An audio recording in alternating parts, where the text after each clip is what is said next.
কৃষ্ণনগর আসতেছে দর্শক। এই মুহূর্তে আমরা আছি হরিপুর তিস্তা ব্রিজের প্রান্তে। আসলে দেখেন তিস্তা ব্রিজের কাজ কিন্তু মোটামুটি ভাবে প্রায় শেষের দিকে অনেকটা ইয়ে হয়ে গেছে। তো আপনারা দেখতে পাচ্ছেন যে ব্রিজ কিন্তু এখনো খুলে যায় নাই, তো তারপরেও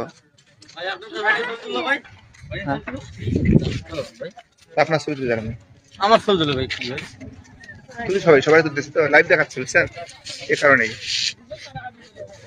ভিতরে যাই যান না নাকি ভিতরে নিষেধ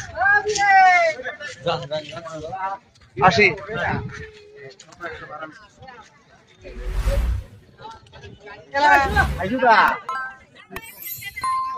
মোটামুটি ভাবে কিন্তু আসলে তিস্তা ব্রিজের বাইরে থেকে পানিতে এত পরিমাণ পানি হচ্ছে।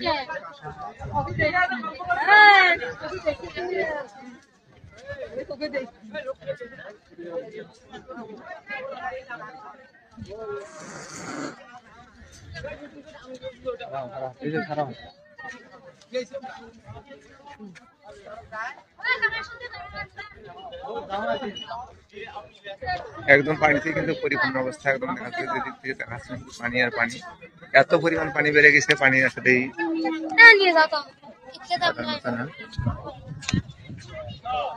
ব্যাপারী পাড়া থেকে একজন আগত বাদাম খাচ্ছি 30 টাকার বাদাম 10 টাকাতে কিনে খাচ্ছে, সরি 10 টাকার বাদাম 30 টাকাতে কিনে খাচ্ছে। কাগজে দিছি 20 টাকার বাদাম 15 টাকার কাগজে দিছি, এটা কি মানা যায়? তো আমাদের মাঝে যুক্ত হয়েছেন মিস সাজেদা সরকার স্মৃতি ম্যাডাম, ওয়েলকাম আপনাকে লাইভে জয়েন হওয়ার জন্য, অসংখ্য ধন্যবাদ। আসলে আপনিও কিন্তু চাইলে আসতে পারেন এই জায়গাটায়, মানে আসলে একটা দর্শনীয় জায়গা দেখেন, যেটা দেখুন মানে পানি অবস্থা কখনো দেখেন এত পরিমাণ পানি জমছে এই জায়গায়, পানিতে কিন্তু ভর্তি, এত পানি,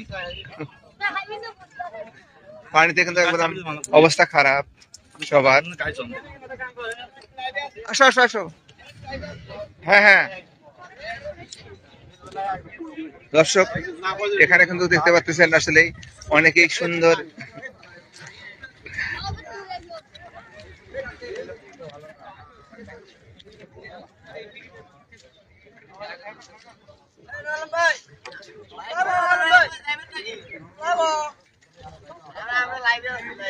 নৌকা নৌকা বাইজ না ভুরে বাইজ, কি বাইজ এটা ভুরে বাইজ।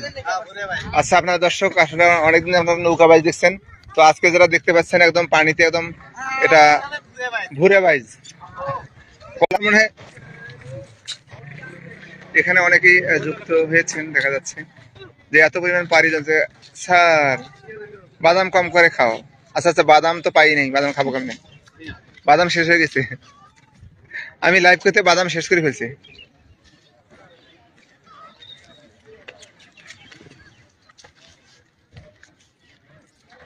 আমি জানি আমি যদি লাইভ করতে ধরি তোরা দুজনে বাদাম খাওয়া শেষ করে ফেলবেন, সেই জন্য আমি আবার 10 টাকা নিচ কাটিয়ে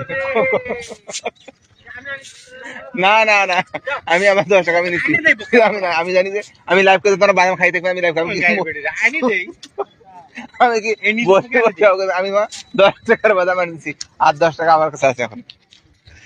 এই ফুয়াদ ওয়েলকাম, রাতে আসিও লাইভে, রাতে পানি তো অবস্থা খারাপ ফুয়াদ, হ্যাঁ একদম অবস্থা খারাপ। দেখো কত পানি, পানি আর পানি, যেদিকে তাকাই শুধু পানি আর পানি। না না এখন গাড়ি নাও, চলো আমরা যাই এখন। কোন গাড়ি নিয়েছে? আর মোটর সাইকেল। আমরা এখন চলে যাবো, এখানে অনেক লোক আছে দেখার জন্য আসলেই। ভাই নাকি? ভাই ভাই ভাই, হ্যাঁ হ্যাঁ হ্যাঁ ঠিকই বলছো, এই জন্য আমরা তাড়াতাড়ি আসতেছি আর কি, মানে স্কুল থেকে। হ্যাঁ ঠিকই বলছো রিপন, সূর্য ডুবলে না ওই আজ থেকে আর কেউ দেখতে পারবে না কোনো কিছু, এ কারণে হচ্ছে আমরা পরে আসছি ইয়ে দেখার জন্য, নদী দেখার জন্য আসছি। এটা হচ্ছে হরিপুর তিস্তা সেতু। আসসালামু আলাইকুম স্যার, ভালো আছেন? আমরা আসছি হচ্ছে তিস্তা সেতু একদম ঘুরে ঘুরে চলে আসছি একদম সেই তিস্তা সেতুর ইয়েটা আর কি, ওখানে চলে আসছে আর কি। পানিতে আসলে বেহাল অবস্থা, এখানে পানির অবস্থা, পানিতে আসলে দেখা যাচ্ছে অনেক বাড়ি একদম পানিতেই তলিয়ে গেছে অর্ধেকটা, কোনো বাড়িতে কেউ পানি উঠতেছে এতেই। হ্যাঁ আবু তারা ভাই ওয়েলকাম। পানি তো অবস্থা খারাপ।